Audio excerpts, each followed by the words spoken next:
In this age of almost everybody building things and sending them into space, it's amazing to think that nearly 25 years ago, up in the high Mojave Desert, a group of engineers led by Burt Rutan sent two men into space. It's the amazing story of SpaceShipOne, and it is a new film, which is entitled Beyond Blue Sky. And to set the feeling for it, here's a little bit of the trailer. For the past 3 years, he has been designing, building, test flying, and getting closer and closer to space.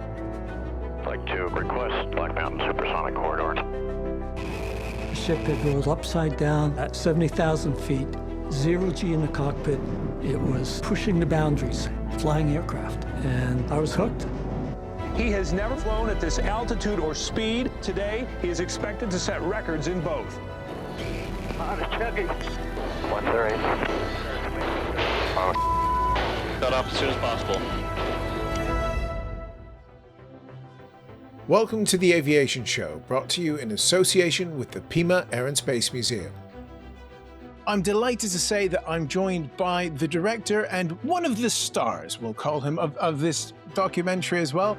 And I'm going to get them to introduce themselves. Kevin, do you want to introduce yourself first? Let everybody know who you are. Sure. My name's Kevin Curran. I was a career cinematographer in Los Angeles for about 30 years. COVID came around and I tried to figure out what I wanted to do with the rest of my one life and my career. I had read aerospace since I was a kid. And so for better or worse, I pursued aerospace. And I had the great fortune of working for Blue Origin on their first 4 human space flights. I was the closest camera to the capsule, recovery, Bezos, Shatner. That was little old me 5 feet away. I worked for SpaceX, Artemis 1, and then I wanted to do an aerospace series. And it was getting a lot of attention, but it wasn't going anywhere. And so I hip-pocketed one of the episodes that was really close to my house in Burbank, California. It was right over the hills in good old Mojave, and it was the story of SpaceShipOne. So it started off as a simple redemption story with Brian Binney, and then just the more I pulled on the thread, the more fascinating it became, and I met people like Matt along the way. Yes, Matt. How are you, sir? Hey. Hey, man. Who are you and why are you here? Ask my wife. I don't know that I know for sure. Hey, I'm Matt Stinemetze. I moved out to Mojave, California in 98 to pursue my dream job working at Scale Composites for Burt Rutan. I'm a deep airplane lover, and that was the place to be to do crazy airplane stuff, and did a lot of things. And then around 2002, I think, I started working on SpaceShipOne as the project engineer. So I owned SpaceShipOne for its duration. Got to be co-pilot in the backseat of White Knight on all the space flights. Got to see some historic stuff. Built an airplane that's in the Smithsonian called SpaceShipOne. So yeah, done a lot of other things since then. But yeah, that was kind of the highlight of my career and what leads us here, I guess. Fantastic. Well, gentlemen, thank you so much for taking the time. You've touched on it a little bit, Kevin. You got to know Brian, and this was sort of a sort of originally a one episode of a wider thing. How did that sort of expand out? Because Brian was writing his memoir at the time you started to speak to him, wasn't he? Yeah. So what happened was, again, as a reader of aerospace history, I knew enough about the SpaceShipOne story to know that there might be a thread of a really cool story there. And that was me sniffing out like the story about Brian Binney having, it was a test program, right? So on the first rocket-powered test flight, he had a hard landing. And if it wasn't for a remarkable series of events, he never would have got another chance to climb back into the cockpit of SpaceShipOne on its final flight to win the Ansari X Prize. And so for me, it was a story initially just reaching out to him of potentially a redemption story. And so I called him up one day. I tracked down his number and I said, here's who I am. Here's what I want to do with the rest of my life. Is there a thread of a story to this? And he said, yeah, not only is there something there, but I've been writing a book about it for, at the time, the last 17 years. And it was just a PDF. That book was ultimately called The Magic and Menace of SpaceShipOne. And of course, I asked him if I could read it. And he said, yeah. So he sent me this PDF. I read it over the course of a weekend. I'm like, it was a dream for a documentarian because it was pretty much a daily account inside this program. And so we started on the documentary, which was ultimately called Beyond Blue Sky. When they reached out to you, Matt, and said, we're making a film about SpaceShipOne, what was your reaction to it? Honestly, mixed. In our small little world, we had experiences with some people that were less than complimentary, I guess. Mm. So you never know from a, editorial, or I don't know how to say it, from a documentary or film world, like how the editor is going to portray you. So you're always kind of apprehensive.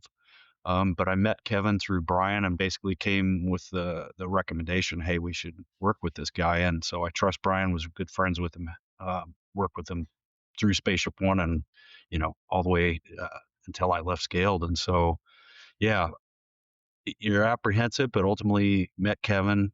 Kevin talked to me a lot about his passion, what he was doing and why he was doing and all that stuff. So eventually kind of the fear subsided, and, once that happens, you kind of lean in more and more and more. So ultimately, I think he did a great job of portraying the story.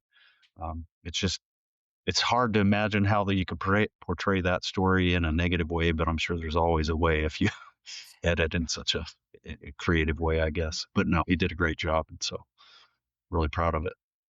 No, he did. It is really good. I've watched it twice now and thoroughly enjoyed it both times. And you do it well that you still get sort of a bit apprehensive for each of the powered flights as well. So it's kind of a good documentary.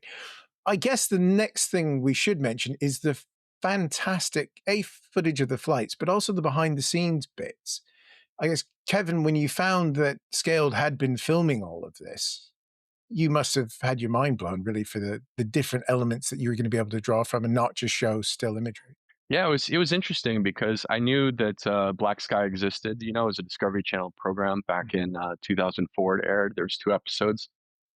So I knew there was that footage, and then trying to figure out who had the rights to all the footage was this ephemeral search, and pockets would keep coming up all over the place, and to figure out who owned the rights to it and who to talk to, and it just involved a lot of lawyers, like, very quickly. And so I didn't expect that as a creative. It was my first documentary that I had directed. I had certainly shot, projects for the last 30 years for every studio and tons of independence. But this was where I wanted to start the rest of my career, in terms of directing and celebrating engineers for what remains of my career. So it was unexpected to encounter like all these just little pockets of footage and trying to figure out the legality of everything. But ultimately, I found incredible attorneys, and they helped me navigate and hold my hand through the whole thing. But it can, just like in any field, the legal can suck the creative right out of you, like, so fast.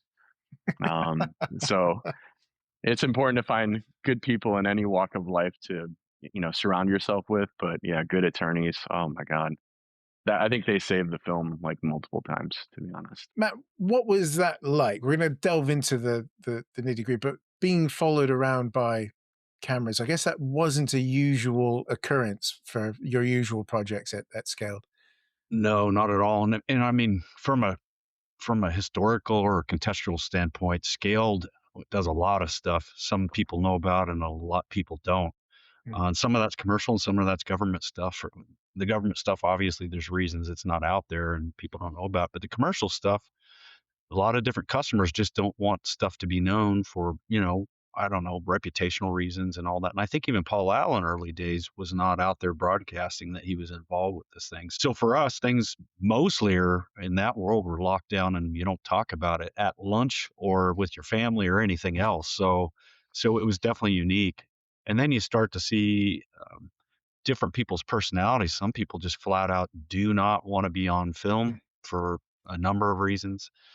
Some people want to be on film, but they kind of freeze up in the moment. So yeah, it was interesting to navigate that. And we had people, kind of had free reign to kind of walk around. And at that time, we're probably 100 to 110 people. So we were small. Having a few more people around didn't really necessarily bug us, but it was definitely different. And I think the other part of it was there were a few of us certainly that understood contextually, like this thing had a historical impact that if we pulled it off was going to be huge. So I won't say every day you thought about that, but you thought about it a lot of the time. So there was a bit of a not weight on your back, but it was like it was there that like what we're doing is super, super important. And so like I remember one weekend Burt was gone or something. And this was very much Burt's project, right? So I was the guy that implemented getting spaceship built. There was one for the mothership and one for the rocket, but you kind of had to see what Burt's whims were in the moment. But some weekend he was gone, and I was like, we need a shot looking at the plume of the rocket motor. And so I just went and drilled a hole and installed a camera on a Saturday. And as those things went, usually, Monday morning came around, Burt came in and was like, that'll be cool. But you just never know. It could have been, what are you doing? But yeah, no, I think we were aware of it and pretty early on started putting cameras on all over the airplanes, which in those days, there were no GoPros. There was nothing like the lipsticks and things were just starting to be to the point where you could actually go put something on an airplane in a nice lightweight package and make it useful. And so that was kind of new to us. Certainly we had cameras on airplanes before, but nothing like that. I think we had 4 cameras on SpaceShipOne and some similar on the mothership. So it was very, very different, but I think it was not lost on us that this was going to be a big historical milestone. And so we personally, whether or not there were film crews there or not, wanted to capture that and thought it was important to do so. So it's pretty unique for us at the time. And I guess for you, Kevin, as well, it's for something 25 years old, surprisingly high definition, isn't it? So it must have made your life a lot easier when you got to the mix to see that there wasn't too much fuzziness around to make your movie look a bit off. Fun question, Matt. But yes, lots of it was, I think, my guess in sniffing it out and being a detective and knowing cinematography and editing, because I also edited the film as well. Wore way too many hats. But I think what happened was, I think they chose to shoot a little bit in high definition and then moved away from it. So there's some scenes that are 16:9 aspect ratio natively. And my guess is that probably from a cost standpoint, because I owned a high definition production company back then when the SpaceShipOne program was actually happening. And these cameras were expensive. They were $1,000 a day to rent on the cheap end for like F900s, which was, 2003, 2004 when this whole program was happening. So I suspect they moved away and went to like Digibeta or something. So the footage that you see is all standard definition natively, and it's just up-res through multiple iterations to figure out what flavor worked the best for individual frames and the scene work, So there's all kinds of different flavors. I use Topaz Labs, but there's different things that attack different parts of the frame. And then sometimes they're even composites. Like some things won't be great with text, but other things will be great with motion, And so you can composite those two things to make something look like it's high definition in the end. It was one of the things one of the things I remember was I do remember some bigger high def cameras coming in, but we basically had an airplane that existed without any forethought into cameras, if you want to think of it that way. And so it's like, man, we need a camera there. So we'd get out the saw, cut a hole and put it in. And most of the times that installation was, call it permanent. It was like bonded in or bolted in, and then we glue it shut and put, glue the lens on. And so the thought of like taking in and out a high def camera that you'd have to rent or something was like, it just was beyond our capability at the time. And just from a weight perspective, we didn't want all the weight of, fasteners and doors and all that stuff. And we're running a project that we're, literally flying a rocket flight once every week or something at times. It's certainly by the X Prize. So like the capability to like, on the fly, just worry about cameras was not on our radar. It was like, those things need to work. And, so it was just, we did the best we could at the time. And I think, it turned out really well. Oh, it could have been a workflow issue, like, but not to get too into the nitty gritty, but like it was still because there's some wealthy people involved, so money may not have mattered for something eternal. So it's probably a workflow thing where the producers didn't feel quite comfortable or something like that with the workflow, because it was still relatively new, but it could have been anything. I don't know. This is a question I've always wanted to ask someone, Matt. What is Burt like to work for? Because as aviation geeks, we know Burt's we know Burt's work, but we don't really know Burt. So what is he like to work for? Yeah, I could answer that 1,000 different ways. I think, like any reclusive genius, I imagine, he can think about 1,000 times faster than most of us. He's thought through the problem long before you ever get to him. So sometimes it's hard to get your point across to him because he's probably thought of it in 1,000 other permutations before you ever even open your mouth. And so, yeah, I think there were certain people that could not have done the job I did or Corey Bird did, where we were the leaders of the airplanes, just because we'd be like, you had to have a special relationship with Burt to, kind of know how to work with him, get your point across, get some ideas in there. But I mean, he's a genius. He's brilliant. I can't say enough about the man. Honestly, the stories I would tell people is when Burt was the manager and I was working for him, he'd drive me crazy, because he's always working 1,000 steps ahead of you. And he's always the guy that on Sunday morning you'd hate to go into work because Burt will be there and he'll drag you there until midnight on a Sunday or something. But when I took over that role on Spaceship Two, where I was running the whole Tier 1B program, I came to respect a lot of his management styles because, largely Scaled would hire young people and they needed some direction. And every young person goes in 1,000 directions and it's a bit like herding cats. And so Burt was very good at motivating really talented people to come out to the desert. That's not exactly hostile. We used to call it a hostile, or it's not exactly pleasant. It's a kind of a hostile work environment, middle of nowhere. So really, inspired and brought in talented people, worked at a really fast pace that outpaces most people, and was just brilliant how he executed and had the ability to come up with crazy new creative ideas that you could never come up with on your own. So I'd say overall, it was a pleasure to work there the time I did. What happened in the office when you said that we're going for the X Prize? I think I actually remember the meeting where Burt was like, it wasn't X Prizes, we're building a spaceship. And I was like, what? What is he talking about? So I don't know. I think it's probably a mixed bag like anything. There were people who thought, I think most of us probably thought, okay, that's interesting. We do a lot of crazy projects. Some of them actually get to the end, some of them don't. So it's probably like, okay, that's interesting. So most of us that are pragmatic, I'd say we didn't really put too much weight into it until it was like, oh, Paul Allen's here. Oh, there's money in this. But I think at some level, we all still thought it's way, way beyond our capability and we're getting a little big for our britches. But Burt had a way of just taking risks and just driving, and I'd say never showed a sign of weakness. Very few times I ever thought Burt was concerned about a decision we made or a path we were headed down. So that's pretty confidence inspiring. And I can't remember if it's in the video or not. Oh yeah, it is in the video. Where the one time I can remember in my entire career working with Burt where I saw, and I think others saw in a big way, Burt kind of hesitate was we flew the first space flight 15P in June, I think.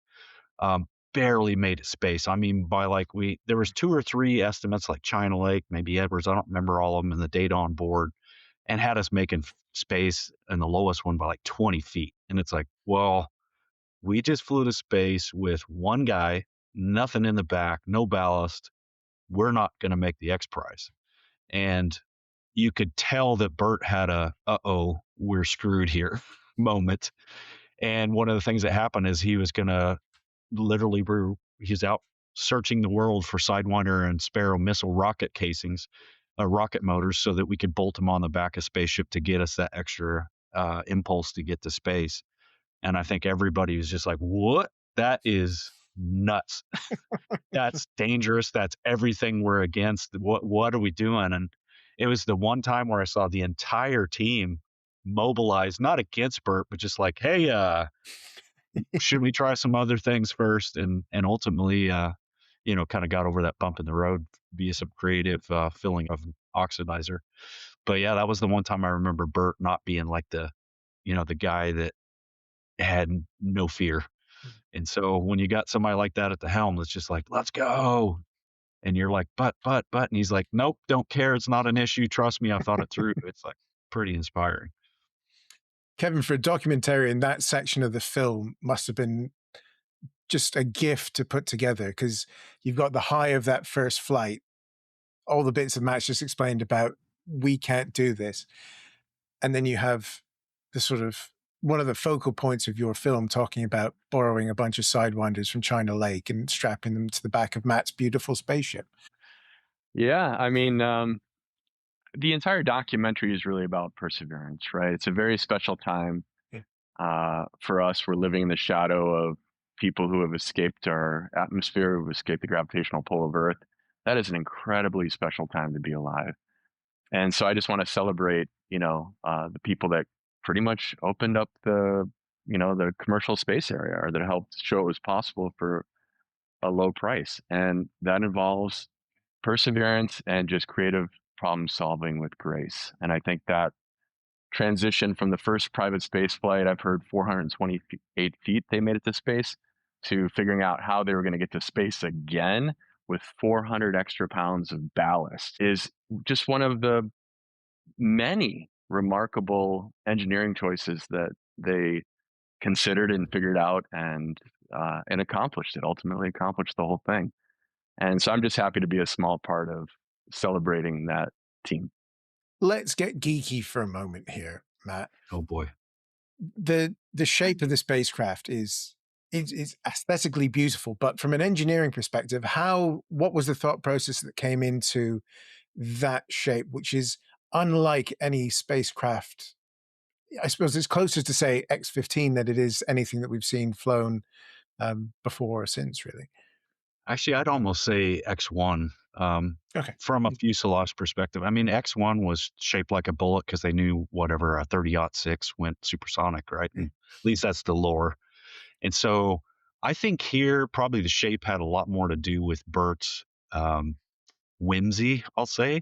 Just like he would come up with these just almost like Buck Rogers things. And honestly, to me, spaceship had to grow on me. It's kind of like this bug in a way. But besides the fuselage, the thing is purely form meets function. If you watch the old Black Sky documentaries or watch Kevin's documentary, there's some shots early on, especially where we built foam models up on it scaled and went up on top of the control tower and threw them off. And that was all about Burt working through the concept of how do you make a vehicle without doing anything with a computer or even the pilot having to touch anything. How do you make a vehicle orient itself, whether it's tumbling or upside down or backwards or whatever, to enter in a high drag configuration?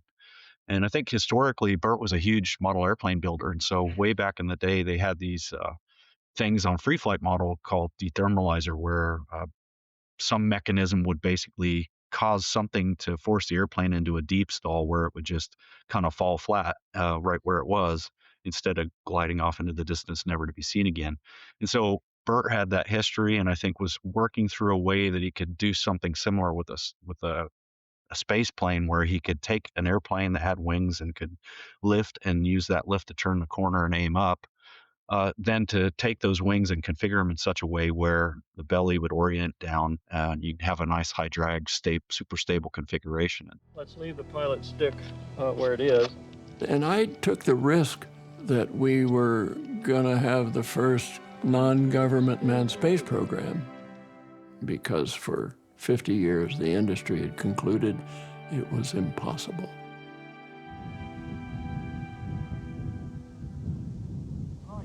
Oh, yeah. Oh, yeah. Hey. Pretty stable, huh? Real stable. Nice and stable. Really, all the feathers and stuff we tried, I don't know. You'd have to ask Burt, but certainly model-wise, we tried dozens of configurations, but I bet in his head on computer and napkin sketch, I bet he tried hundreds of configurations. And so toward the end, there was a handful that sort of looked like it looks now, but low wing, mid wing, high wing. And as Burt kind of sorted out the tail surfaces and everything, the wing surfaces, to get a configuration that did what he wanted. And ultimately it kind of landed on, the shape with some minor artistic touches, probably by Corey Bird, to make it look the way it does. But it was all kind of function more than anything. It wasn't, he drew that one time and that's what we had. It wasn't an artist rendition that ended up flying. It was try it, didn't work, change something, didn't work, try it. We're getting there, and ultimately it ended up looking like it looks. Is the wiffle ball windows whimsy in function? That I think is very much an engineering thing. If you look at Proteus, another one of scaled high altitude airplanes, you cross, call it 45,000 feet, and you're really in a dangerous spot for humans if you depressurize. And so anything high, like Proteus, like spaceships, like White Knight 1 and 2, the windows on our vehicles are always round, and that's purely a structural engineering design. Round holes don't have big stress risers around them due to the pressure on the inside that you need to fly up at altitude without a pressure suit. And so a bunch of round windows is a lighter weight solution than a few big square windows. And so, yeah, in our world, it's like we can do round all day long without hardly thinking about it. We go put square stuff in there, and it's going to be heavy. That's going to take payload away, and it's going to be hard.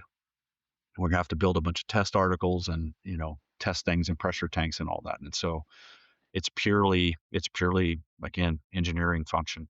I mean, if you want to dive deep into the history, right, the Comet, the first airliner basically failed because they had squarish windows and they were bursting the pressure vessel. So that's kind of where it all started in the aerospace world. And we just have a very weird,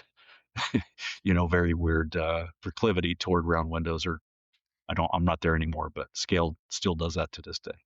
Kevin, when you were going back through the footage, having spent time with Blue Origin and elsewhere, and you saw Scale's interesting wind tunnel, shall we call it, what was sort of your reaction to their testing? Because I'm guessing that's an F-150 that you were driving down the runway really quick, Kevin, with a model and some string.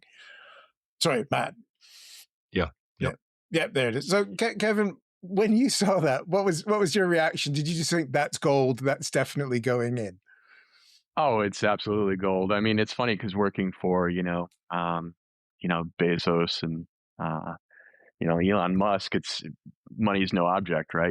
You're essentially, especially in Blue Origin's case, you're existing inside somebody's hobby, which is really weird to think about. But that's the reality. It's someone with pretty amazing resources. So when you see something like this, at first you're just like, oh my God. But then the deeper you get into the engineering of it and the more you understand, talking to people like this, it was a program driven by a concept of producing a safe, relatively inexpensive vehicle. And at first it was a $19 million fixed price contract. It ended up violating, I guess, that fixed price, but it became 28 million according to multiple sources. But you have to figure out how to make that money stretch, because like you said in the beginning of this program, what would this program cost, if it was a government program? It'd have been 2-3 digit multiples of it. So I think it was just, at first, again, it's the reaction of the wind tunnel that's just jarring. It's like, whoa, hold on, are we safe anymore? Like, what's going on here? But yeah, there's the deeper, I mean, someone like Burt Rutan is steeped in aerospace and it, worked out at Edwards on F4s, and you learn to trust that he knows how to make something safe and also not spend as much money. If there was someone to do this program, it was Burt Rutan at that time. Matt, we're going to start talking about the flights in a second. I just wanted to ask, when the rocket that you guys at Scale developed for this, when you turned it on for the first time and it worked, what was the feeling in the company? Was that one of the moments where you thought we might actually have a chance at this? Yeah, I think so. I mean, there's no question on SpaceShipOne, and even more so, I'd say, on SpaceShipTwo, that the rocket motor was the whole game. And I think even so just to be clear, I owned SpaceShipOne, and so the rocket motor is owned by another guy. There's folks you could talk to, get super detailed, nerdy stuff, rocket science. But from my perspective, as a busy guy working on SpaceShipOne, I keep an eye on it, and basically, like you say, you're wondering, like, is this going to happen, or is that thing going to actually work? Or the smartest thing we did, Burt, I think this is Burt, probably Doug Shane and upper levels of management decided to compete that thing. And so we had EAC and Space Dev both competing to, kind of do battle and test programs side by side to try to see whose engine could actually perform. And so there were bumps in both those roads all along the way. And early on, EAC looked like they would probably be the winner, but ultimately Space Dev kind of went through some bumps in the road that I think got them focused and head down and just started to work performance and work through some of their issues. And ultimately, they had just a much more powerful motor. So I'd say there were various spots through that program through either program where you're like, this may not go anywhere, to, oh, there we go, to, oh, that didn't go so good. Ultimately to where you're like, well, are we actually going to make it? Do we have enough impulse out of the rocket motor? Even if it works, it'd be great to go to, I don't know, 280,000 feet. But if we don't get the X Prize, then what's the point of all this?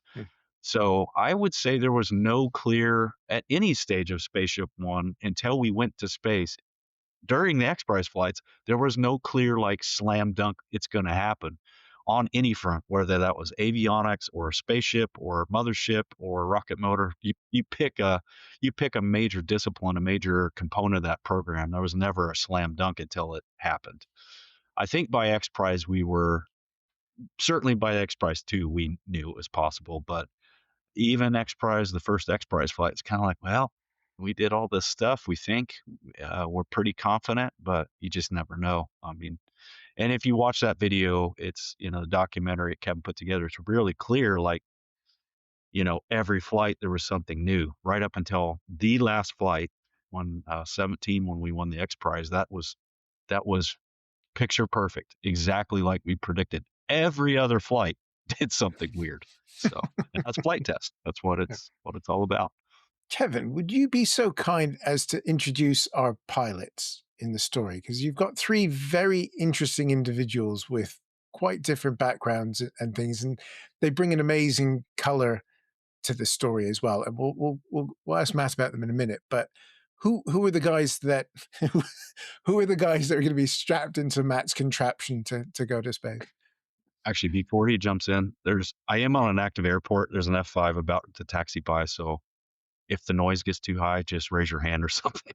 No, a bit of aircraft noise. Everyone on this will love it. I might even just leave that in because they'll be listening very quietly to see if I've edited out the aircraft noise. If we get an F-35, none of us will be able to talk or hear. So. There you go. So when SpaceShipOne program came around, Burt had 30 pilots to choose from. 10 had built their own airplane, and ultimately he chose 4 initially. So it was, I'll just go through the names really quick. It was Doug Shane, Pete Siebold, Mike Melville, and Brian Binney. Doug Shane was a fairly old timer, one of the OGs of scaled composites. He quickly focused on mission control. He took White Knight through its paces. He was the primary test pilot for White Knight. And then he went to mission control for the SpaceShipOne program. So he decided to do that. Technically, he was still announced as a pilot when they revealed on the spacecraft to the general public on April 18, 2003. The 3 other test pilots couldn't have been more different. So you had Mike Melville, who was the first employee of Rutan Aircraft Factory and then went on to Scaled Composites.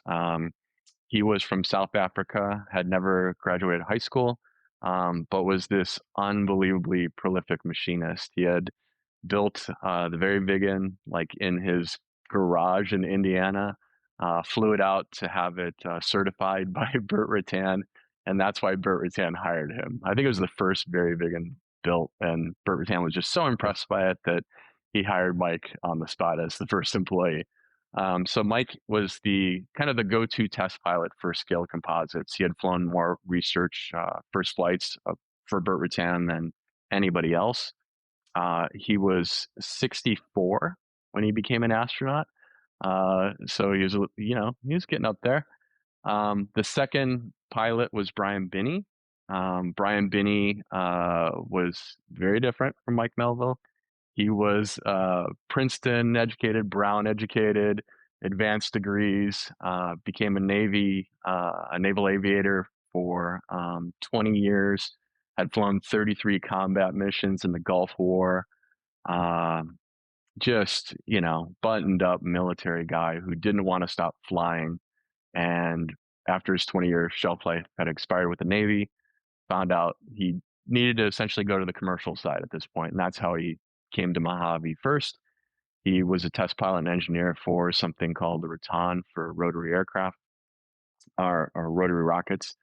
And that was a single stage to orbit vehicle that had a few test flights and then folded after about a couple years of him being there. And he had gotten to know Burt Rutan toward the tail of that. And Burt said, "Why don't you come to Scaled and we'll figure out something for you to do." So he was the second test pilot for SpaceShipOne and for White Knight. They both, would, go back and forth flying the different vehicles. And then the third one was Pete Siebold, who was a Cal Poly student when Burt Rutan plucked him because, Burt was alumni. And so he plucked him and said, "Why don't you come and do some real work for us?" And so Pete didn't graduate, but he plucked him. He's obviously just incredibly brilliant, had flown since he was a kid. His father, had a Beechcraft Bonanza maybe. And he was just 30 years old at the time, had built pretty much the simulator for SpaceShipOne and was just a brilliant, brilliant young engineer. And so those were the three different test pilots. Matt, Burt has a line in the film. My people knew that the pilot was their friend. And there's no better motivator to find the best solution than looking out for the life and safety of your friend. I guess you guys could have had that written on the wall, couldn't you, during this program? Yeah, probably. I mean, again, at the time I think when it started, we were 103 people. So, I mean, everybody in the company, a lot of them you hang out with and, whatever, drink beer and watch football games with or whatever. But certainly flying, in the flying, you have Scaled and then you have the pilot people. And we were all buddy because we were all pilots. There's 20 or 30 of us.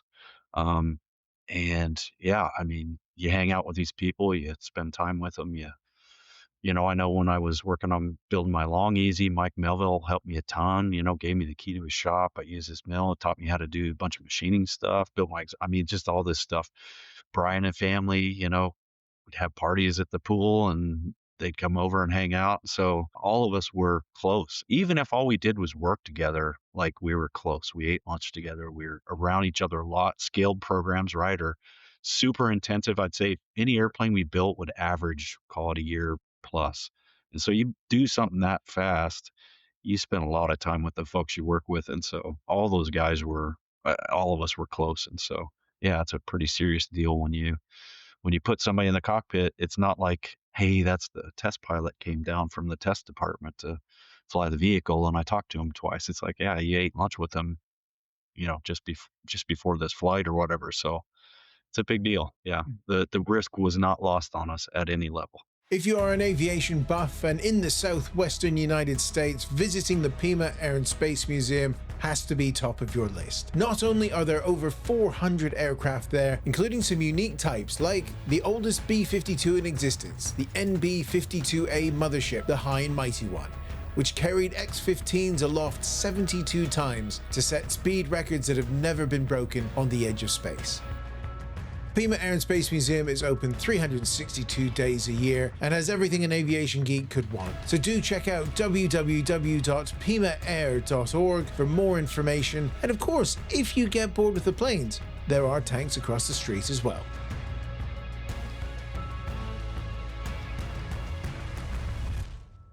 Let's talk about some of those flights. You were the backseater in White Knight 1. What did that entail? And what was that like sitting above your spacecraft that you were entrusting to one of your friends to go punch great big holes in the sky with?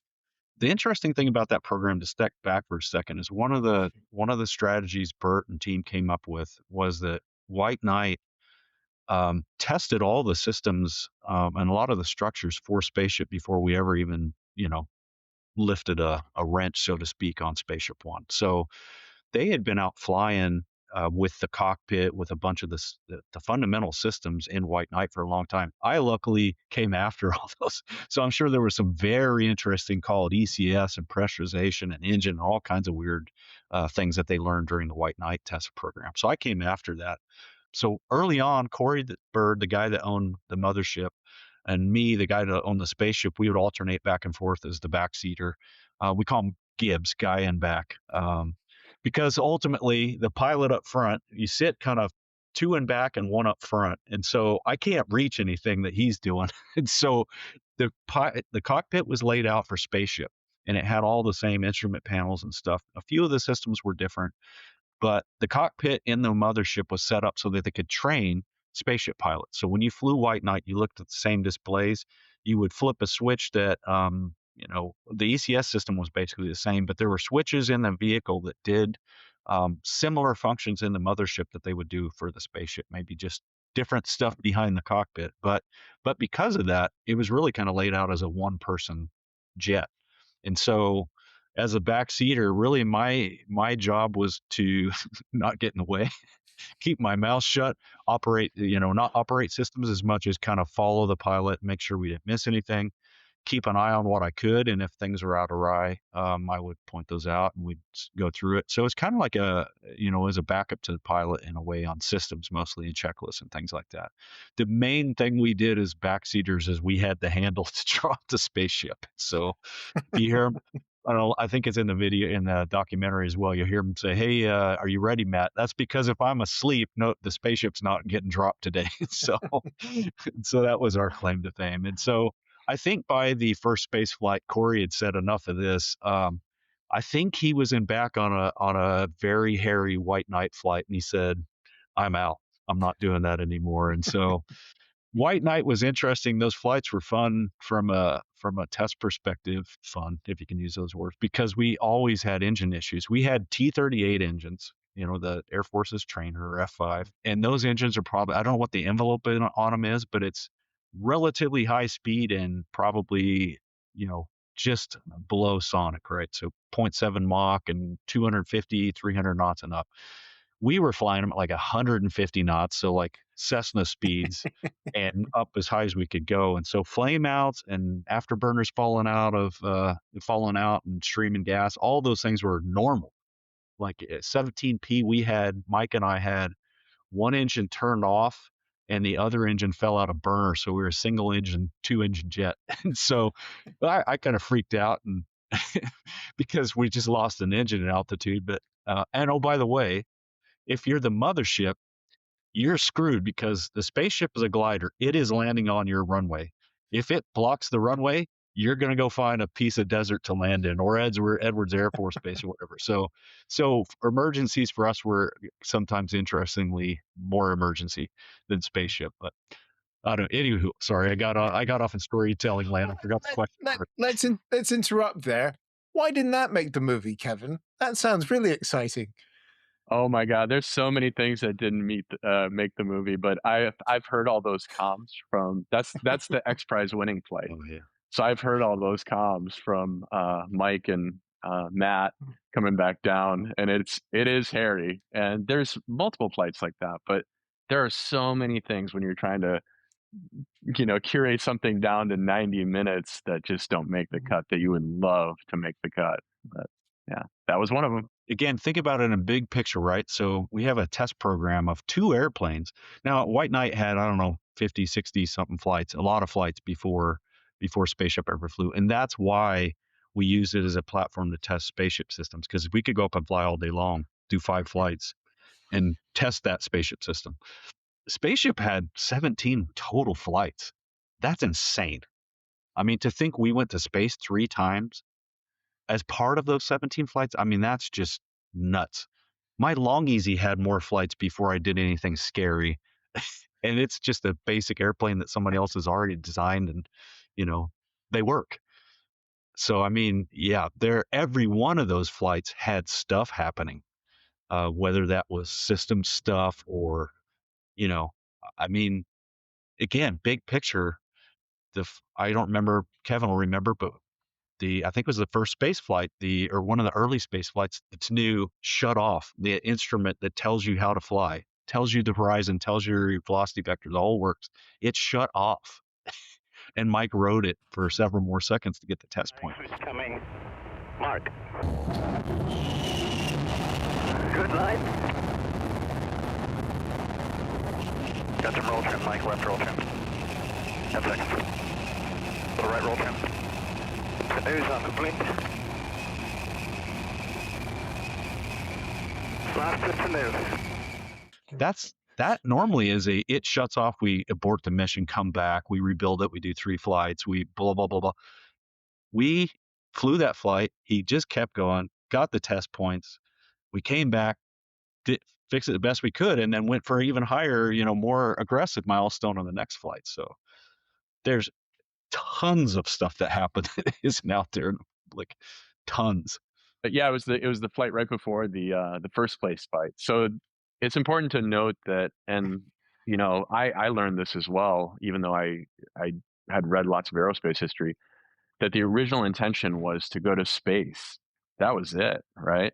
The X Prize just came around at the right time, so they were going to fly to space again a couple times to win the X Prize. But the initial goal was to just prove that it was possible to have a low-cost, safe private space program.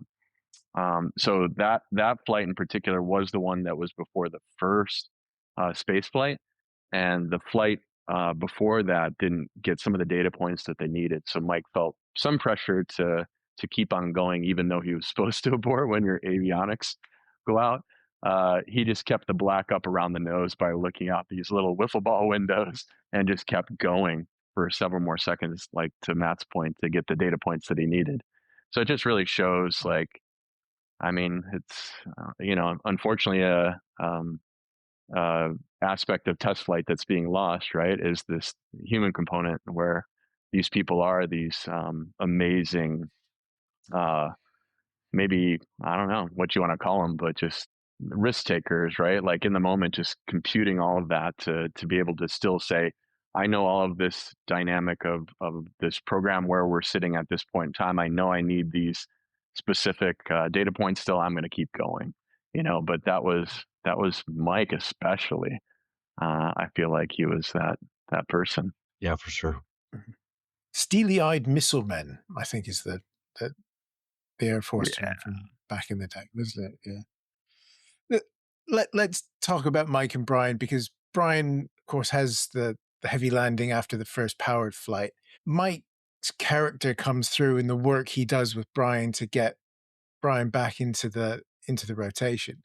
Were you guys aware of that, Matt, within the program? Oh, yeah. that Mike and Brian were flying and getting the landings in to get Brian back up to speed? I played a special part in that, so I was very aware. The interesting thing about the spaceship is it's got views of everything and views of nothing all at the same time. And so depending on pitch attitude and stuff, you can have pieces of structure blocking your horizon and things like that. And so Mike was concerned that, long easy is great, and he was able to simulate those landings over and over and over again, but the view is essentially unobstructed. The long easy is a bubble. You can see anything as far as I can see.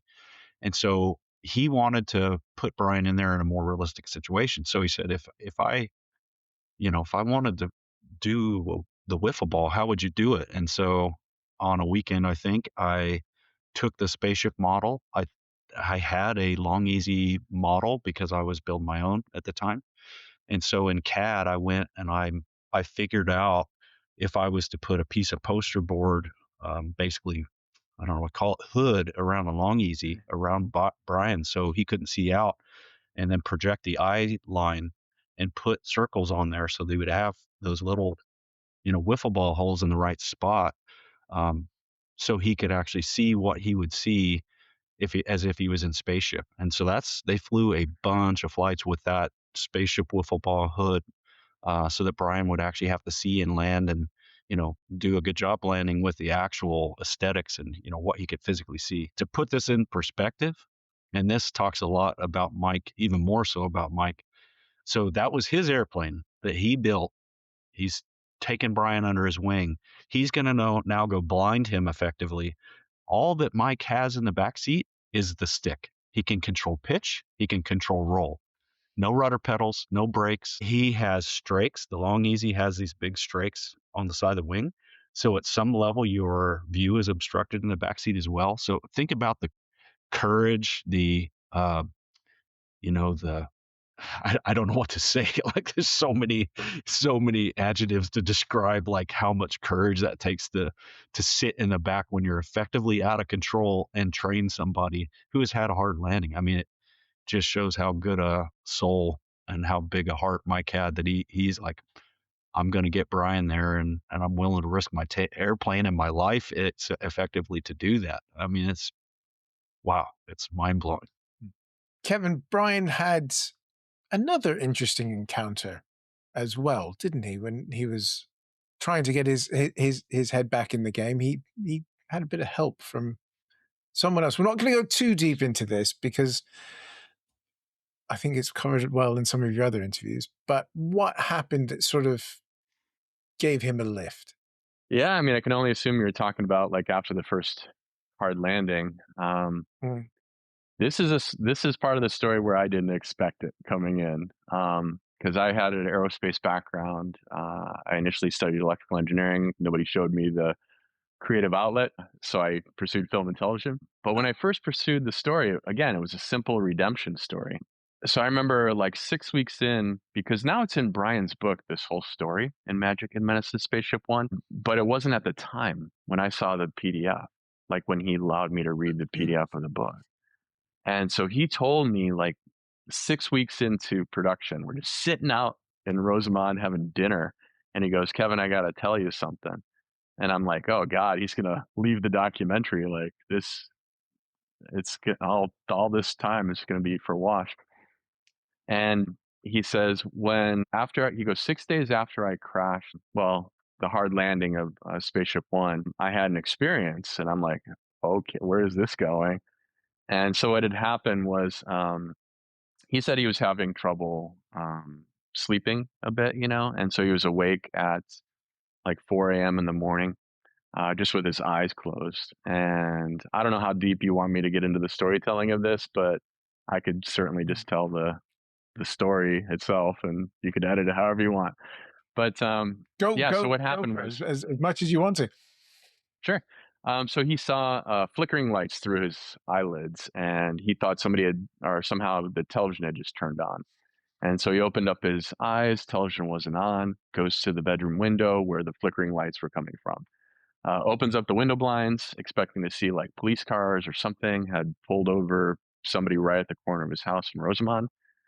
Opens up the window blinds, and he said it looked like daylight had manifested itself in his backyard, and it was dark everywhere else he could see. And within the daylight, there was these objects. So there were translucent, fixed-shaped orbs. They emanated light from a central point. There were 6 of them bounding around the perimeter of his 6-foot garden wall, kind of like sentries almost, just like meeting each other and then moving apart. They were low and along the ground. They were beach ball sized, those ones. And he says there was other ones that were freer floating, like volleyball size shaped objects that were kind of more in the central of the yard, 20 to 30 feet above the ground, exhibited no pattern. And there was, like another 6 of those up there. 2 of them approached his closed bedroom window, went through the glass into him. He thought they were going to be in the room behind him, turned around, nothing was there. So he joked in the documentary, like you see, that whether they were probing me and checking me out and finding nothing of interest, he turns his attention back to the backyard. The whole thing just gradually dissolves away. He watched it for about a minute. He said it was the most unusual experience of his life. He was the program manager of SpaceShipOne. And again, someone with advanced degrees, Princeton Brown, naval aviator, credible observer. So what is this thing? He said it gave him hope. Ultimately, like he went through all the prosaic explanations of what it could possibly be, I asked him, I did the same fact check thing prosaically, and ultimately the closest thing I came to was ball lightning, which can exhibit, some of the similar aspects, like it can go through walls or glass, I showed him pretty much everything that I could find, depictions and stuff like that, descriptions of ball lightning. He's like, I thought about it. It's not that. I never found a circumstance with 12 ball lightning like orbs, on the ground at the same time. So who knows what it was? But to answer your question, it gave him hope that something was revealing itself to him that was aware of what he was kind of going through or his flight or whatnot. And so he went from a sense of despair, like I'm never going to fly the spaceship again, maybe even never being a test pilot for anybody else anymore at 47 years old, and that the end of his career in test flight is going to be defined by a hard landing. So he went from that mentality to, I'm going to stick in there. I'm going to hope there's some way out of this to allow me to get back into the cockpit of SpaceShipOne to redeem myself. And ultimately, that ended up being on the very last flight of the program to win the X Prize. I mean, it's a strange story, and it's all in the documentary, and it's a weird one. But I didn't know what to do with it at the time. Like when he told me, I did not know what to do with it. And so I got it on camera just in case, like about a week after he told me at dinner. I thought about it the whole way home, driving back to Burbank, and I'm like, I don't, hands up. What am I doing? And I'm glad I got that story recorded, because obviously the stigma and optics have changed since he told me that story in 2020. And multiple military people have come out and testified in front of like House Select Committee and stuff like that at this point. So he's in good company, but it took a lot of courage to come out to a member of the press like when he did in 2020, when there was no order for the Pentagon Department of War to release anything. There was no House Select Committee testimonies happening at the time, and he was alone. There's no age of disclosure. When everybody joined hands, it was like, hey, we're going to talk about this. So it was incredibly brave. He had told some people within the program, which I tracked down those people as well to make sure that he had told these people at the time. And he had, and I love that he shared that story with everybody before it was too late. Oh, it is a great story. Let's talk about Brian's flight, because Matt, on Mike's second flight, you had all the roll issues that you guys sorted out pretty quick. Going into Brian's flight, what was the sort of mood for that second flight so quickly after Mike had quite a hairy ride on his second flight? I think the mood was generally really high that we got this, and I'll tell you why. So again, because everything is happening very fast, right? The good thing about that is that everything is fresh in your memory and you're able to see the adjustments we would make every flight. And so it wasn't like a program where you fly and then 6 months later you've forgotten everything, and the adrenaline and the fear and all that stuff is real fresh and you can taste it, but you have forgotten that because it's so drawn out. Because we're moving so fast, everything was fresh and it was all right there in front of you, and you could see changes and see the effects of that.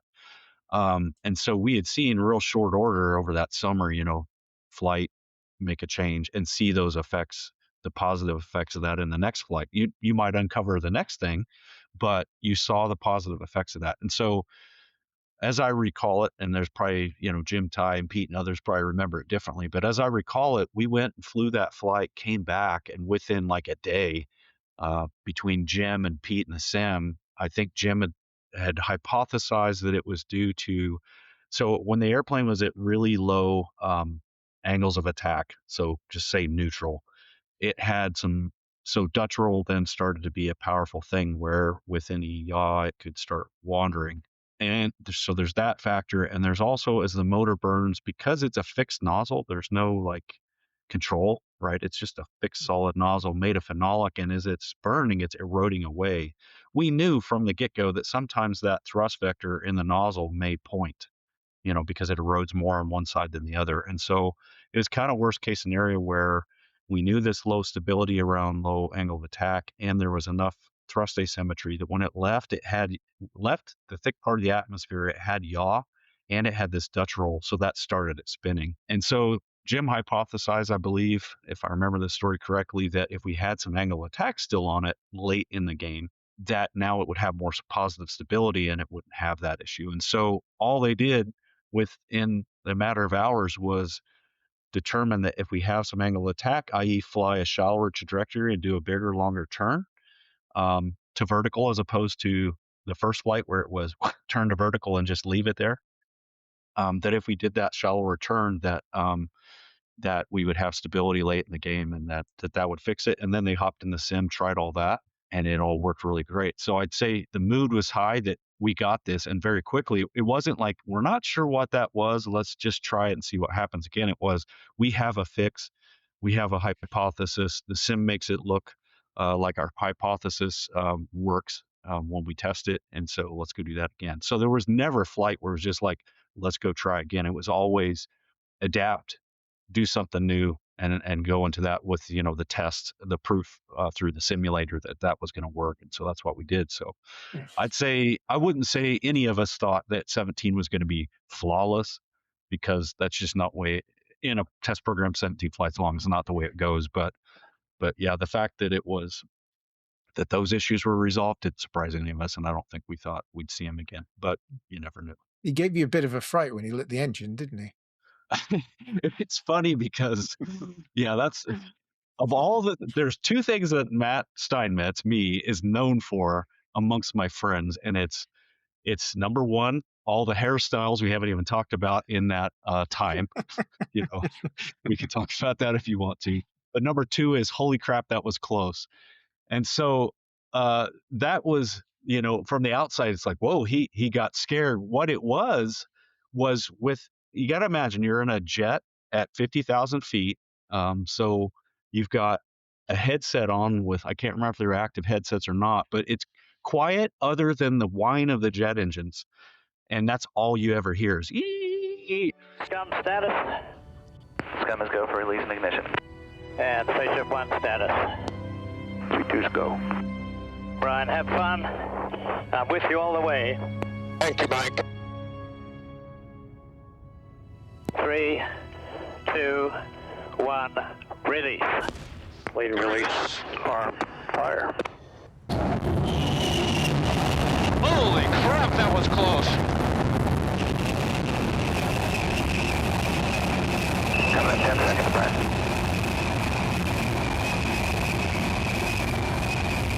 Okay, start the nose down trim. Is that okay? Doing all right. And we heard, so we dropped it, and it was normally, release, release, release, arm, fire. So that was kind of the cadence. And this was release, release, release, arm, fire. And so when the spaceship would drop, we would immediately start a banking turn for clearance and then roll out so that we could see. And this was, we started a roll, and Mike said, well, he's already lit the engine. So he rolled back flat, and we heard it. So it was like, oh God, we heard it. You could hear the roar over the jet engines. And that was like, whoa, that was cool. So holy crap came out of my mouth. But man, that was cool is a good expression of what we felt. It was pretty neat. I mean, I don't know that the X-15 guys or anybody else has actually heard the rocket plane go past. So that was a pretty unique experience. Yeah. My understanding of that was that Brian could never hit the White Knight in the simulator, so there was some pressure on Brian to try to beat the X-15 record. So he just wanted to light the rocket motor as soon as possible after drop, and that was my understanding from a few different people. But it ended up coming closer than it's ever come to White. And that's true. White Knight, as a result. Yep, you have to build up some speed to get any lift, for one, and the rate of, there's like a 3G or 2.5G kick axially, eyeballs in, when the motor goes off. So he drops and is moving out in a big way. So yeah, you can't hit the mothership. We mostly cleared for clearance for obvious reasons. In case something's weird, they'd start to drop back lightly and all that stuff. But the other thing is just view. If you're directly under it, you may or may not see it go in front of you. If you get off to the side, you should be able to kind of see it out the windows and see it go by. So, yeah, that was fun. So the reaction was more to the sound than the sight of it, right? Was it? I always thought it was the sight of it. I always thought it was the sight, but it was the sound that prompted your reaction. Holy crap, that was close. Yeah, it was the roar. And I mean, so again, the perspective, right, is 1,000 wiffle ball windows. You see there, it's you see it briefly, and then it's you lose it because you're where is it? But no, the roar was the thing. That was the really cool thing that it just nobody expected. It's not even on the radar, and to hear it was just like, whoa, that was sweet. Look at that. That's fantastic. What was the party like that night when you'd won the prize? Or don't you remember it was that good a party? I remember. So the part I remember was in the documentary where I can't remember which room it was in, but I do remember we had champagne, which again, for our world is like, what is this? Maybe Pabst Blue Ribbon or something, but we had champagne, and I think Paul Allen was there, and everybody's we sequester ourselves off because there's tons of people and dignitaries and stuff there. And so in the big hangar, there's just 300, 400, 500 people, and you don't know half of them. But at some point we sequestered off into the team and like had that talk and, congratulations. That was really cool. I'm sure there were a whole lot of like small breakout parties. Honestly, I think the feeling after all that was so much of us, we're getting up at 2 a.m, 3 a.m. You're tired. It was probably more like, I'm going to go home and mow the lawn. Yeah. Like the stress dropped about, 40,000%. So it was like, okay, can we talk about something else for a minute? Yeah, it's weird. I really have just sort of a couple more questions on this, and I can let you guys go. But I was just wondering, what was Paul Allen like? Because for aviation geeks, he's sort of the pinnacle because he had the money to go from building the Airfix model kits to actually building the actual things. But for a project like this, having him around, what was he like as someone that was backing you guys doing crazy things with rockets? I mean, that'd be a great question for Burt, because Burt actually, interacted with the guy. But from the little bits and pieces I was around him, and that was not much. You hear all the rumors about how he's very, I don't want to say nerd in the, he was geeky. I mean, he's a computer guy. Like, yeah. Although there's great videos of him out there playing guitar. He's a great guitar player. So he's just like the quintessential like nerdy computer dude, kind of quiet introvert guy. And mostly I think he was really worried at that time about reputation. He obviously didn't want anybody to get hurt or something. He was helping fun, and I think that probably weighed on him. But yeah, he was like super introverted. But then I would see like everybody else, he'd be there at the landing and huge beaming smile and just super stoked and excited, like, holy smoke, we did it. And the thing that was touching to me personally was, we're all just doing this, and sure, we hear about Paul Allen, and I dealt with his handler, not his handlers, but the guys that work with Brian directly. So Jeff Johnson and Dave Moore for Vulcan were like the guys in charge of our project for Paul. So I worked with those guys a lot, and so I saw them a lot. You get to know them, but it's not Paul Allen. So we win the X Prize, and Paul decides he's going to fly the team. And I don't know how much Burt was involved. Burt may actually orchestrate this as well. But Paul decided he's going to fly our spaceship team to St. Louis to the X Prize award ceremony. And so he flew in the Seattle Seahawks 757, I think it was. We loaded up our stuff and went on like a weekend vacation on Paul Allen's tab to St. Louis. And when we got, I can't remember if it was when we got to the hotel or when we left to leave to go back to Mojave, Paul Allen was there, and he shook all of our hands. And I think he was a bit of a germaphobe, I've heard. I don't know for sure. But he just, again, like big, beaming, warm, like, I'm so glad you guys got to be a part of this. And it was like, it was really touching. There's this billionaire that was like, didn't have to do any of this. And he's like, I want, you could tell it's like, I want to, do this for the team. And I just thought it was really touching. It is really moving. So my experience of him was very limited, but the few times I was around him, it was like, I like this guy. He's one of us. Oh, that's great. I wanted to wrap up our chat about sort of the film and things like that, because I wanted to talk about Sally, Mike's wife, because I think she grounds the film with a bit of reality, from the fun engineering stuff, the daring do of the pilots, to the wife who's had to put up with her husband testing all of Burt's crazy creations for all these years. What's Sally like? And when I go to you first, Kevin, when you were interviewing her, looking back with a bit of distance, how did she feel? It's interesting. Sally, you're meeting all these people as strangers, right? So you kind of go in with no expectations. And my vehicle was through Brian, and Brian is fantastic, and he could tell a story and speak like a poet. Then I met Mike, and Mike is this gregarious, incredibly warm person. And then through Mike, I meet Sally.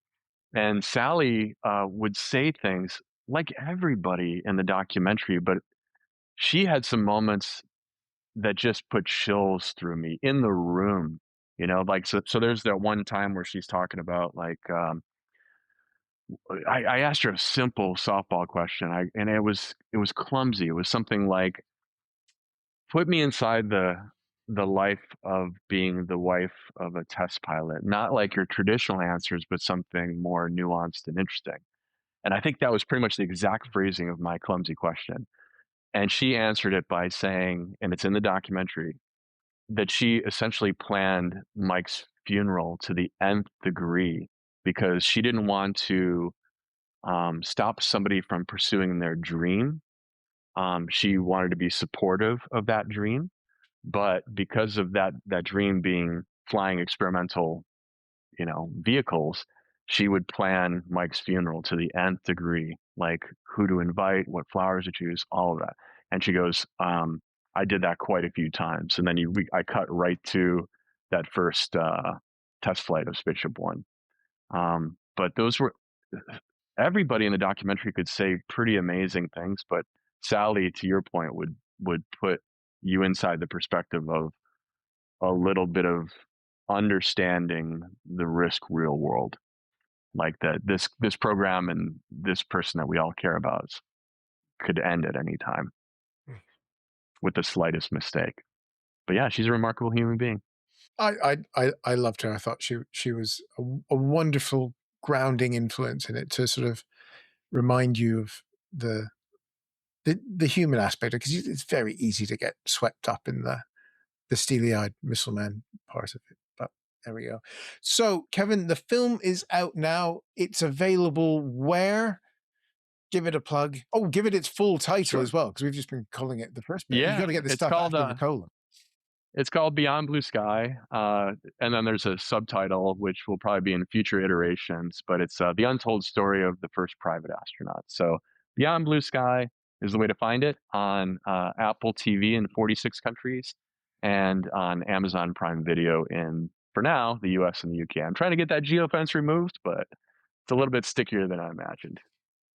Fantastic. And Matt, you've got your own shop now. You're no longer at scale. Can people keep an eye on you anywhere? That's a good question.